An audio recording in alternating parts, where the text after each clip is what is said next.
Zrobiliśmy taki research i poszukaliśmy, jak powinno wyglądać pastwisko dla owiec. Bo wyobraźcie sobie, że właściwie dla przeżuwaczy, dla koni, dla tych, to są troszeczkę się, dla kóz też troszeczkę różnią się pastwiska. No dla nas najważniejsze są owce, więc sami skomponowaliśmy skład mieszanki.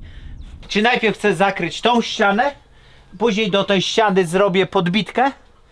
Później do tej podbitki, bo niestety modrzew nie jest najlżejszym z drzew, mimo że kupiliśmy tą podbitkę modrzewiową, taką najcieńszą jaką się dało, bo my mamy ponad 3 cm deski. Żeby wiesz, zawsze musi coś wyjść. O, jest. To jest takie szczypiące, niedużo tego dostaje, to jest właśnie ten antybiotyk. Pokazujemy wam jednego malucha. Ja muszę drugiego karmić tutaj. Tak, bo trzeba aparat pilnować, bo kozy są. Pierdylą. Tak. O, tutaj mama chodzi właśnie niespokojna. Czemu my to robimy?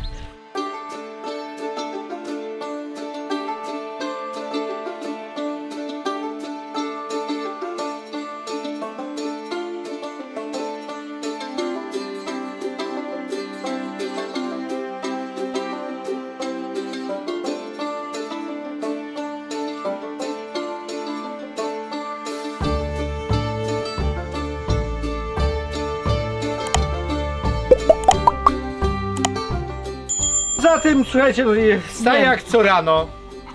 Nało mi się nie chce. No ale patrzę sobie na Klaudię, myślę sobie, ona już taka rozweselona, kremie się udaje, prawda? Ładnie pachnie, myślę sobie, wstanę. No dobrze, dobrze. Jak dobrze pamiętacie, to chyba było w zeszłym tygodniu czy 2 tygodnie temu, jak wam pokazaliśmy krzew, który nam usechł. Byliśmy zdziwieni, co się stało. Natomiast dobrze wiemy, że to są karczowniki. Tutaj, o proszę, nawet może w zbliżeniu pokażę, jest dziura, palec mi wchodzi nawet, o, nie czuję jak głęboko. Krzew nam tak nam się wydaje, że po prostu karczowniki załatwiły. W tym momencie ja tutaj zasadziłam lilaka bez odmiany Dark Purple Bloomerang. Dlaczego ten krzew? Ponieważ wyczytałam, mam nadzieję, że to się sprawdzi, że karczowniki właśnie nie lubią lilaków, bzów, jak również czarnego bzu. Tylko że czarny bez byłby tutaj za dużym krzewem, by on to zdominował i tą przestrzeń. Dlatego zakupiłam mini wersję właśnie lilaka, która dorasta do 1,50 m. No i zobaczymy, jak on sobie tutaj poradzi. Czy da radę, czy nie. Trzymam za niego kciuki. No nie jesteśmy w stanie każdej rośliny, którą tutaj zasadzimy, dawać w siatce, jak robiliśmy w sadzie. No byłoby to mega ekstrawagancją, dlatego też szukam jakichś takich sposobów, które po prostu będą odstraszać tego karczownika. I odnośnie sposobów na karczowniki, Marcin znalazł jeszcze 2 fajne, ciekawe, które zrobimy odcinek o tym, ale no muszą troszeczkę pola podeschnąć, bo musimy tam traktorem wjechać, ale to będzie w innym odcinku. A wracając jeszcze do samych karczowników, ktoś tam ostatnio powiedział, że dobrze, jak tutaj mam pręt wbity, dać puszkę po jakimś napoju i ten odgłos po prostu je tutaj będzie wywabiał, nie będą lubiły tego miejsca, to będzie tym prętem przenoszone te wibracje i oby to podziałało, więc pręt już mam, tylko muszę iść po jakiś napój wyskokowy, wylać go i po prostu tutaj zawiesić puszkę. No, oby. Ja tylko trzymam kciuki właśnie za tą roślinę. To taki mały update, co w tym miejscu, że tak powiem, urośnie.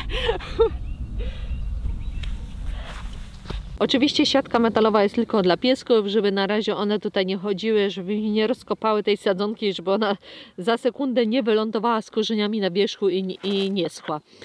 No tak jest, my wiecie, Tanosek z Azją i Amberkiem lubią kopać, lubią szukać tych tutaj nornic, karczowników, więc no na chwilę niech ona się po prostu przyjmie, ukorzeni dobrze, no i w tym momencie no będzie nam tutaj ozdabiała brzegi stawu. To tylko tak chwilowe, taka po prostu prowizora.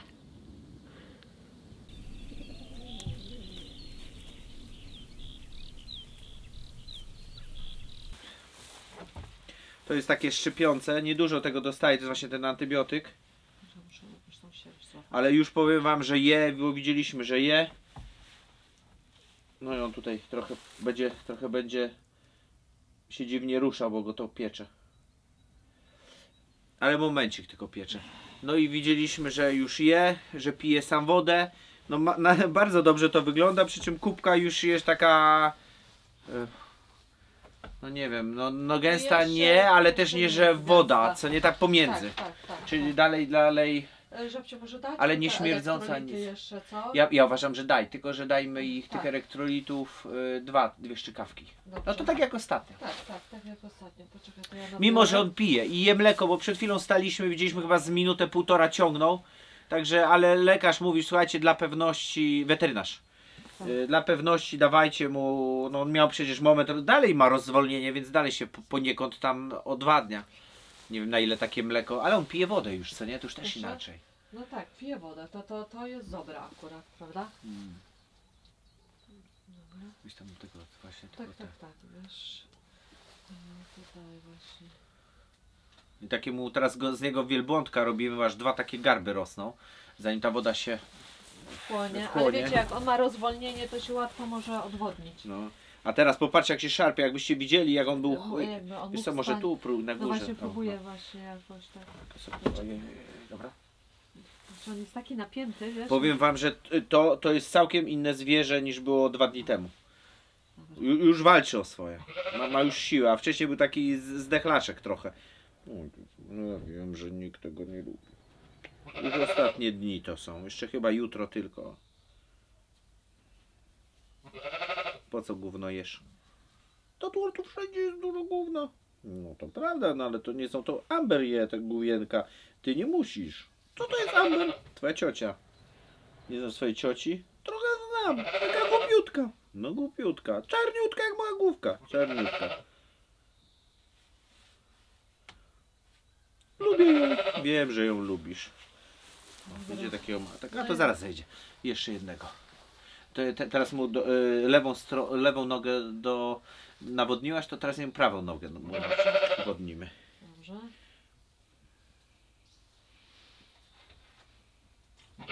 Będziesz najsilniejszy ze wszystkich. A pewnie, że będę. Już mamuśka, zaraz cię puścimy. Już kochanie, już. Trochę długo to trwa, no ale tak bywa.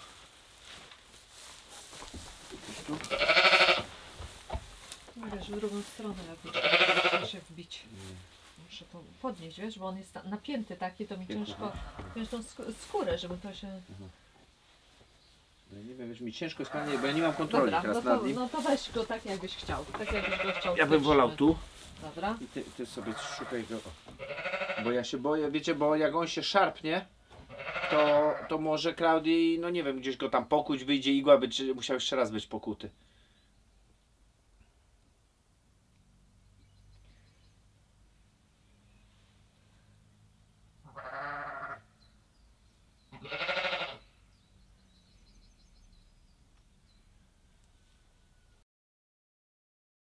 Zobaczcie, 3 sekundy tylko nas nie było, bo małego dupę szliśmy umyć i już macie kozę. Dobrze, że jeszcze na dach nie wlazła. No już się stamtąd. Ja ci dam, Bella. Ty najgorsza jesteś z tych wszystkich gówniarek. Dziecko zaraz ci przyjdzie. Malutko, widzicie? To jest mama, za dzieckiem woła. A stado też jest zaniepokojone, bo to wszystko jest wspólne. Dobra. Tam gdzieś Klaudia powinna zaraz iść z tym maluchem. A ja znowu chciałem tą ziemię, co tu widzicie, no po prostu trochę rozplaszczyć.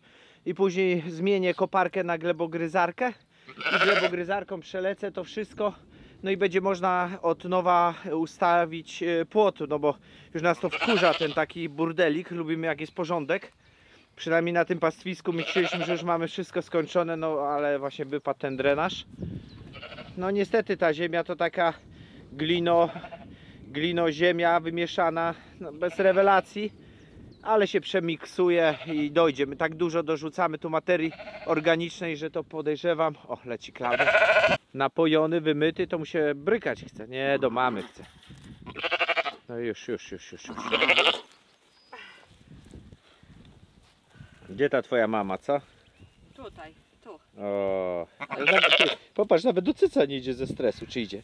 O, idzie do cyca. Jednak zawsze mały stresik nawet i do cyca.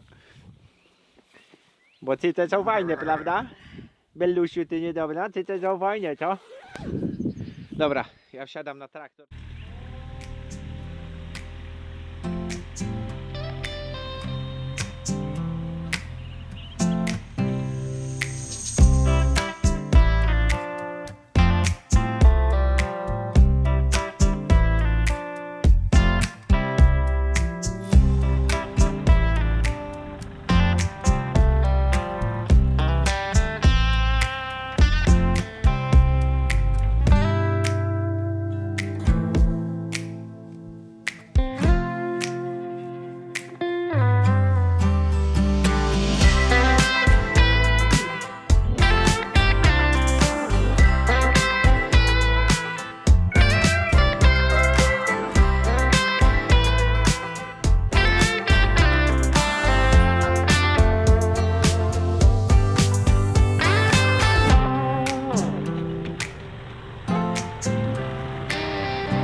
Druga część zmagań tutaj z polem, które zostawiliśmy takie rozkopane po robieniu drenaża. Widzieliście przed sekundą, jak Marcin tutaj rozplantowywał tą resztkę ziemi, znaczy resztkę, tą ziemię, którą po prostu musieliśmy wybrać. Również wziął wczoraj, jeszcze przed wieczorem, rozplantował, rozłożył tutaj obornik, który mieliśmy z zeszłego roku i w tym momencie zamontowaliśmy glebogryzarkę i będziemy to wszystko po prostu mieszać i może nam się uda jeszcze zrobić małą wsiepkę. Zobaczymy. Ja idę szybko do Marcina teraz zobaczyć, jak mu tam idzie i przy okazji no wy też zobaczcie, jak to nasze no trochę pobojowisko wygląda. Jest teraz w tym momencie, wygląda brzydko, ale przyjdzie wiosna, tuż, już prawie mamy kwiecień i trawa zacznie rosnąć, więc to wszystko będzie inaczej wyglądało, miało ręce i nogi. Dobra, spójrzcie na te nasze, na nasz grajdołek. No wygląda to teraz strasznie, naprawdę.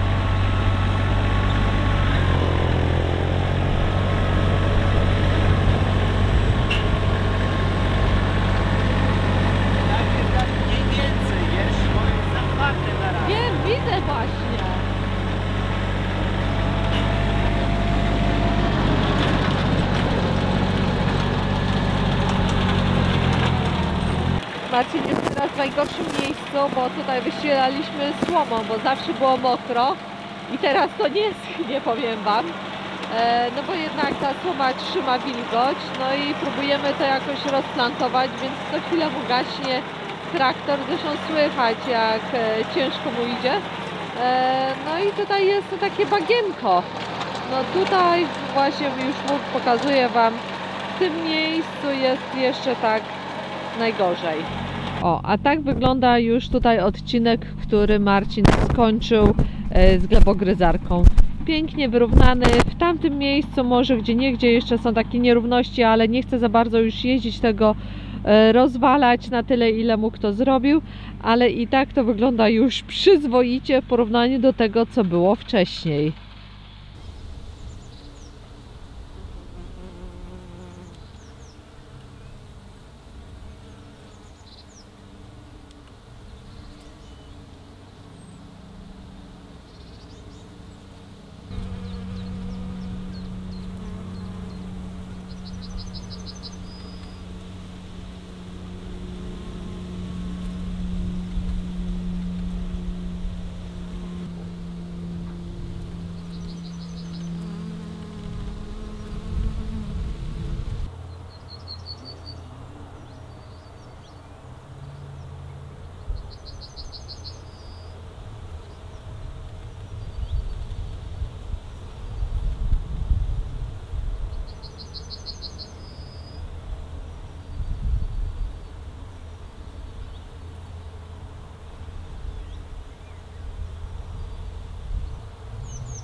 Myśleliśmy, że w tym roku nasz żywopłot już będzie bardziej ukwiecony.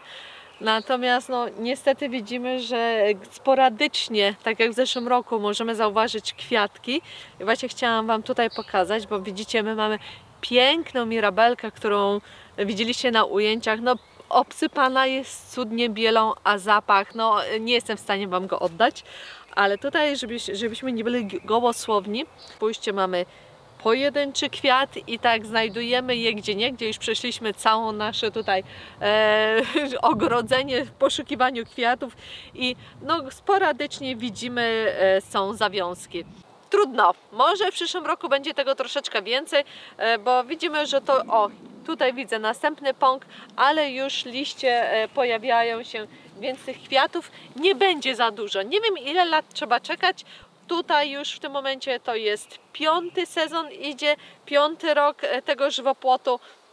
No, widocznie potrzeba jeszcze trochę lat, ale ten zapach oszałamiający jest.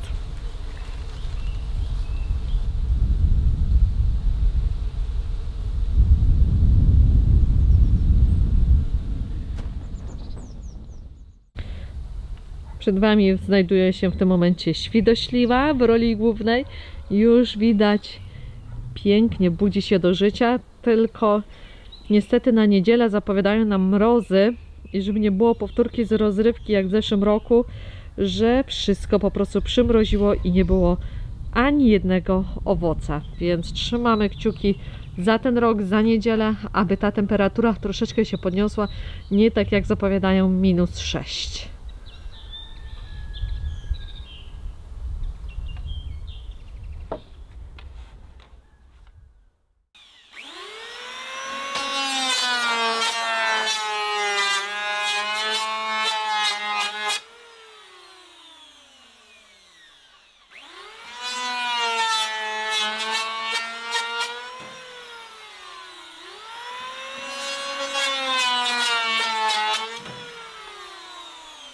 No troszkę za długie były listewki, prawda? Czyli teraz cieniuję? Tak, i teraz zrobiłem, że jest to w miarę płasko, elegancko, prawda? Elegancko, bo najwyższe się liczy co? Eleganckość. Tak, a może byś tak opowiedział, co Ty robisz tak poza tym? No poza tym, słuchajcie, no, staję jak co rano. No mi się nie chce, no ale patrzę sobie na Klaudię, myślę sobie, ona już taka rozweselona. Kremie się udaje, prawda? Ładnie pachnie, myślę sobie, wstanę. No dobrze, dobrze. No, tak... no i tak poza tym myślę, a nie, jednak sobie pośpię. To ja Wam opowiem. Tam na samej górze Marcin tego jeszcze nie wykończył. Sama jesteś wykończona. Więc będzie robił właśnie tam pozostałe te deseczki, jak również tutaj chcemy podbitkę tego dachu, żeby tej blachy nie było widać na samej górze. Ja przejdę może bliżej. To mamy na myśli, że właśnie tą blachę chcemy tutaj po prostu od spodu podbitkę zrobić, zakryć. No i tak samo... Blachodachówkę, tą nie blachodachówkę, tylko obróbki bracharskie zrobimy, ale na sam koniec. Czyli najpierw chcę zakryć tą ścianę, później do tej ściany zrobię podbitkę, później do tej podbitki, bo niestety modrzew nie jest najlżejszym z drzew, mimo że kupiliśmy tą podbitkę modrzewiową, taką najcieńszą jaką się dało, bo my mamy ponad 3 cm deski modrzewiowe, to jest już 19, więc będzie lżejsza, ale i tak będzie potworny ciężar i boimy się, że to może się urwać, jakby śnieg napadał, więc ja będę musiał jeszcze zrobić jakieś tam 3 takie zastrzały, żeby troszeczkę wzmocnić ten dach. No i ta część będzie ładna i później nałożymy obróbki bracharskie od góry, żeby to zniknęło. No właśnie. Tak. No i tak samo i coś podobnego będę robił dookoła, po prostu chcę wykończyć ten budynek i na samym końcu, jak już wykończę siebie, nie, to budynek jak już wykończę, to będziemy flekować te wszystkie rzeczy, a później ja już siebie na pewno wykończę. Dziękuję. Proszę.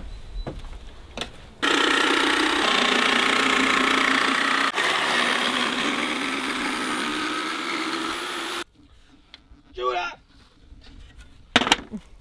Tanosku, co Ty chcesz ode mnie? Całować się. No Tanos tak. Dobra, to już wchodzi. I tutaj wejdą deski, które zamaskują te brzydkie rzeczy. O, już tu. Tutaj troszeczkę trzeba uciąć, bo tu też trochę przeszkadza. I tu muszę wyciąć. Okej, no to działaj dalej.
Widzicie, kapelusz wiejskiego głupka już jest na głowie, więc sezon wiosenno-letni powinnam uważać za otwarty.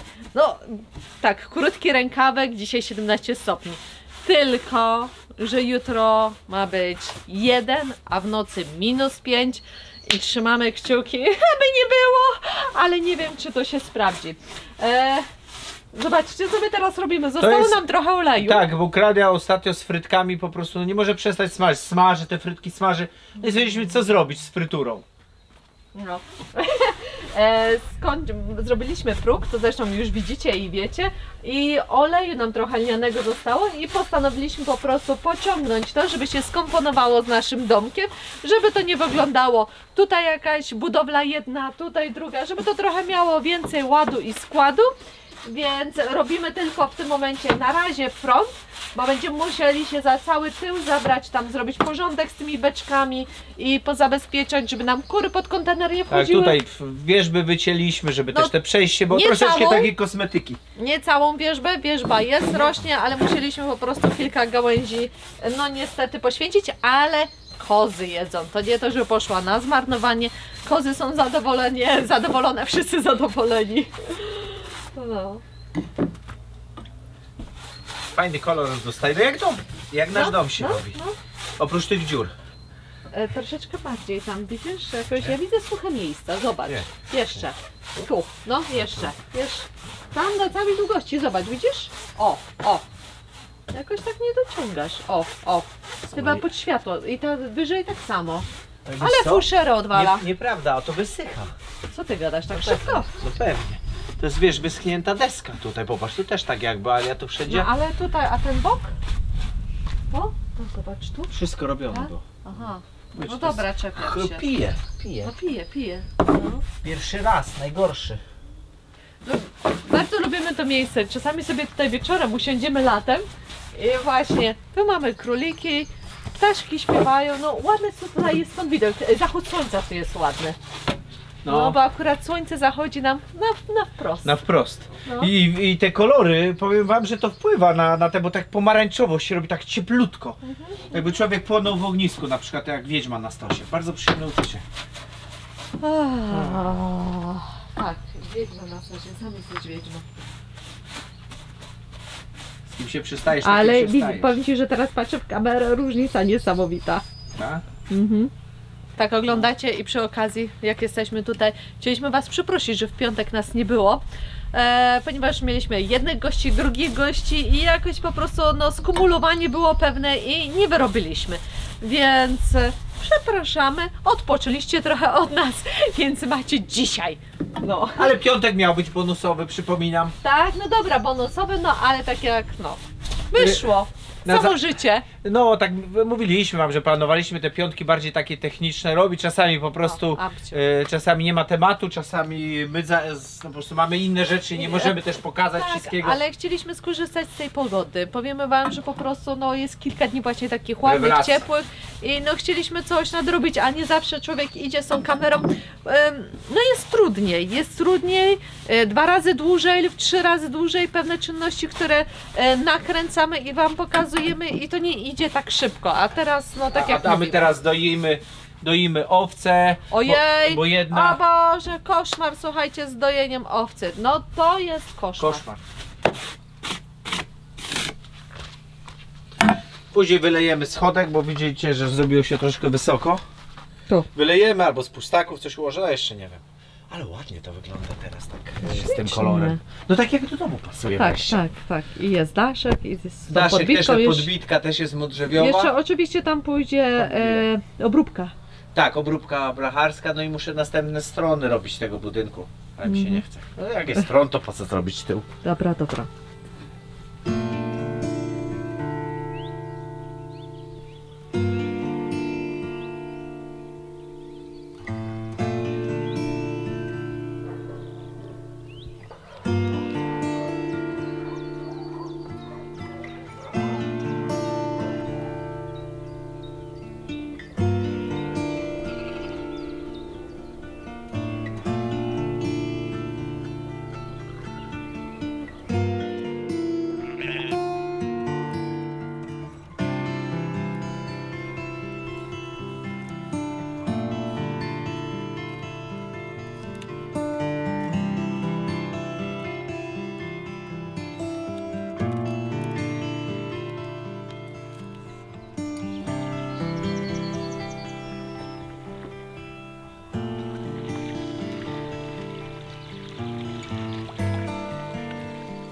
Ktoś się za tobą skrada. Jeszcze koza. Koza. Wszyscy do kompletu. Ty mi uciekaj od kabelków. Ja wiem, że ty chcesz mi kabelek zejrzeć, a nie do mnie przyszłaś.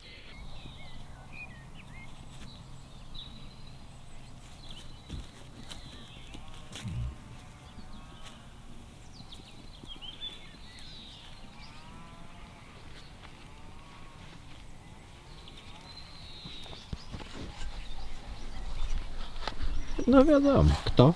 Bella Kabrożerca. O idą. Starałam się odsunąć. Nie dało rady, nie?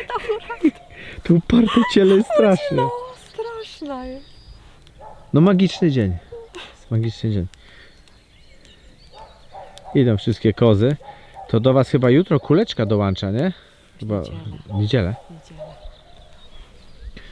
No i zobaczymy, coś nam się nie wydaje, żebyście w ogóle były w ciąży. Kuźwa, Nie mów, ale zna schodowcy. nie mów. Trzymajmy kciuki za te dwie. No. No tato jakaś tak, wiecie, gruba zwyczajnie bym powiedział. Chyba tak. Nie, no piłeczka na pewno. Piłeczkę to rozdęło. Ale te to tak bym powiedział, chyba nie zaciążyły. I teraz Marta ma być w ciąży, no. Marta ma być i odbieramy kuleczkę, którą... Nie wiadomo. Będzie tak samo jak z Martą. No powiem wam, to są cyrki. Dobrze mieć własnego capa, a właśnie cap to już jest inna szkoła jazdy. I to są właśnie minusy takiej hodowli. To jest znaczny minus, bo w tym No. momencie musicie się wszczelić i z terminem samych ich rójek, prawda? No i musicie zdać się na to, że musicie pożyczać kogoś, znaleźć kto chce. Musicie być pewni, że wiecie, że czegoś wam żeby wam czegoś nie przyniósł do stada. Tak. I no to No jest, dlatego to są warto. takie ryzyko i mankamenty, które my to ryzyko teraz podejmujemy, ale widzimy. No nie mamy wyjścia, żeby troszeczkę wcześniej wystartować. No musimy jakoś to inaczej troszeczkę przemyśleć. Nie, no będziemy robić te płoty i baranek będzie i chyba capek będzie u sąsiada, to patrzcie co ja tu mam. No i ja pokażę lepiej. Wszystko mnie zaczepia. Tak. Dzień dobry. Dzień dobry. Która chce najwięcej drapania? No Marta, która chce drapania. Marta zawsze, bo Marta jest największa. No co zrobić? Co zrobić? Tu Bella jest. Tu jest nasz fajny lizaczek. No nie ucho. Dajcie ucho, nie ucho.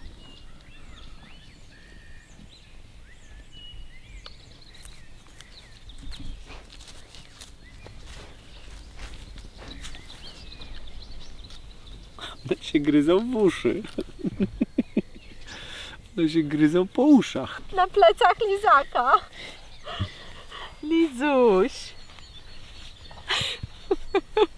On jest niesamowity. No!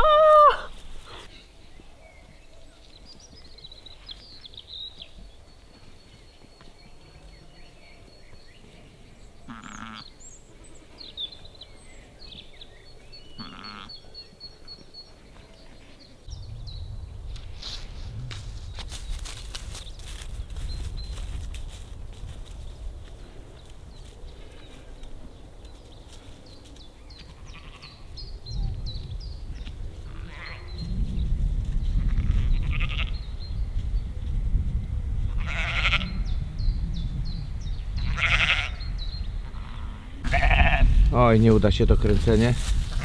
Chyba, bo to... Daj mi Klaudia. Dobrze, pokazujemy wam jednego malucha. Ja muszę drugiego karmić tutaj. Tak, bo trzeba aparat pilnować, bo kozy są. Pierdylą. Tak. O, tutaj mama chodzi właśnie niespokojna. Czemu my to robimy? Mamy dwa następne maluchy, ale urodziły się z tej owcy naszej łatki. No i ona w ogóle nie ma wymion jeszcze, znaczy ma bardzo małe. No i musimy je dokarmiać, żeby też podrosły. Dają, widzicie, radę. My dopiero zaczęliśmy od wczoraj je karmić. To jest drugi dzień ich, tak? Tak. Drugi dzień.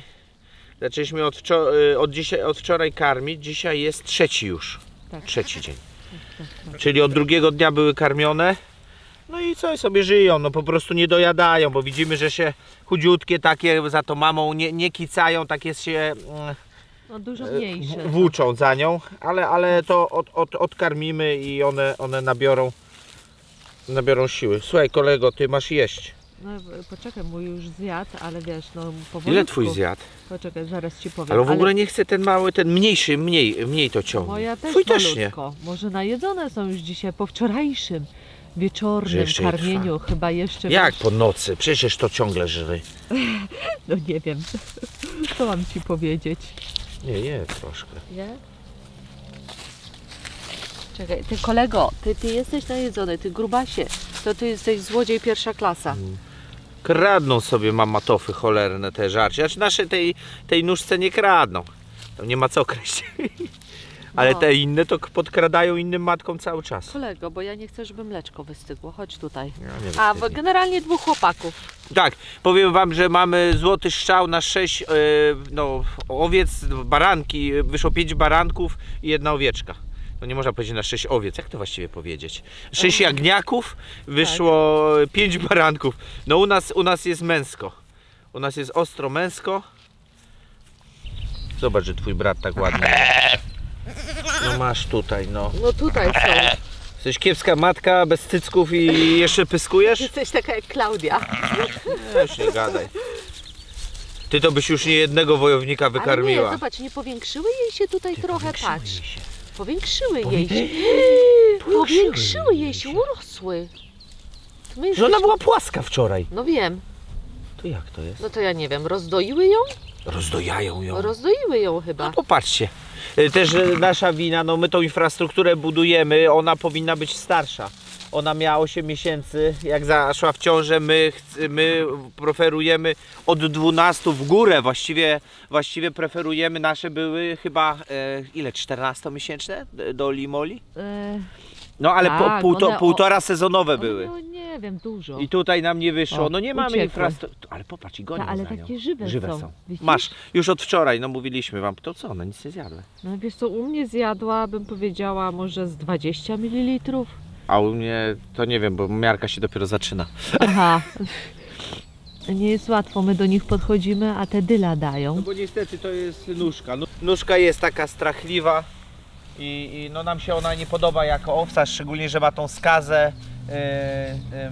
skazę nogi, ale tutaj wiele osób pisało, zresztą my się też zgadzamy, że stado mamy takie małe, no a wiecie przecież, że to nie są maskotki, tylko to są jakby mięsne, to są mięsne owce. No i po prostu stwierdziliśmy, no to zatrzymamy ją. Tak wygląda pole. Widzieliście, jak Marcin jeździł tutaj z traktorem. Przejechaliśmy te pola, jak widzicie, tutaj 3 razy glebogryzarką, ale to był zabieg jednodniowy, tylko że 3 razy, bo tyle było potrzeba, żeby je doprowadzić do tego stanu, czyli po prostu przemielić trawę. Podobno powinno się robić to 2 razy, dlatego że za 2 tygodnie te trawy, które tam, wiecie, miały wyżej do słońca i nie zostały zniszczone, one wybiją. Nam to nie przeszkadza, bo to już były pastwiska, więc to nie jest jakaś trawa, której my tutaj nie chcemy, my nie mamy żadnych jakichś dziwnych roślin. Ale jakby zrobiliśmy taki research i poszukaliśmy, jak powinno wyglądać pastwisko dla owiec, bo wyobraźcie sobie, że właściwie dla przeżuwaczy, dla koni, dla tych, to są troszeczkę się, dla kóz też troszeczkę różnią się pastwiska. No dla nas najważniejsze są owce, więc sami skomponowaliśmy skład mieszanki. Wiecie, i oczywiście jest oparta na głównej mieszance dla owiec, nie kośnej, bo my nie chcemy kosić, tylko takiej pastewnej i do niej po prostu dokopiliśmy babki lancetowatej zwyczajnej, później babki właśnie lancetowatej, jakiś krwawnik, zbiór różnych ziół, przede wszystkim takich pastewnych, także no mamy nadzieję, że może nawet coś tu kiedyś zakwitnie. Mlecze, mniszki, właśnie nie mlecze, tylko mniszki lekarskie. No mniejsza z tym, tu były mniszki, nie? To może odbiją jeszcze. Może jeszcze odbiją. I chcemy te pole, czyli będzie wyłączone z użycia przez cały rok. Ono będzie odrastać, jak pojawią się nasionka, my je skosimy, żeby się rozsypały i dalej rosły. No zobaczymy, co nam z tego wyjdzie. Gdzieś tam w takiej dalekiej perspektywie jest to, że co roku będziemy takie jedno pole zamykać, porządnie nawozić, właśnie przemielimy albo zrobimy wsiewkę taką na to, co jest gotowe. To jeszcze zobaczymy. No. Tutaj i tak było, jak wiecie, zniszczone, bo raz, że wcześniej nam tutaj sól ciekła, później one tu kupę czasu też stały, one tu lubią, no bo nas widzą, więc to jest wygniecione. Myśmy tu kupę czasu jeździli traktorem, więc stwierdziliśmy, kurczę, już dostało w tyłek te pole, tak że można by było mu dać świeży start. Natomiast te świeże starty nie będą dawane nigdy więcej, no chyba, że coś, wiecie, spapramy i będziemy musieli poprawić. Ale my nie jesteśmy za używaniem glebogryzarki ani robieniem takich zabiegów. No to jest taki jedyny, bo chcemy, każdy, kogo się nie spotkamy, mówi, że jak się robi wsiewki lub właśnie sadzi się od nowa nasionka, no że jakość tego pola bardzo mocno idzie do góry. I na to liczymy i później liczymy na to, że te wszystkie zioła i trawy, te specjalistyczne dla owiec będą miały nasionka, no i wiecie, będą powoli jakby zasiewać się na innych tych, no zobaczymy, albo my to zrobimy ręcznie, no zobaczymy, po prostu jeszcze nie wiemy. Ale teraz idą mrozy, idzie znowu zima, więc czekamy spokój z tym zabiegiem jeszcze tydzień czasu, bo już myśleliśmy, że uda nam się to teraz. Ja nie wiem, czy glebogryzarką jeszcze raz nie wjadę, bo to akurat będzie drugi tydzień, tak? Klaudia, żeby jeszcze lepiej im zrobić ten, no.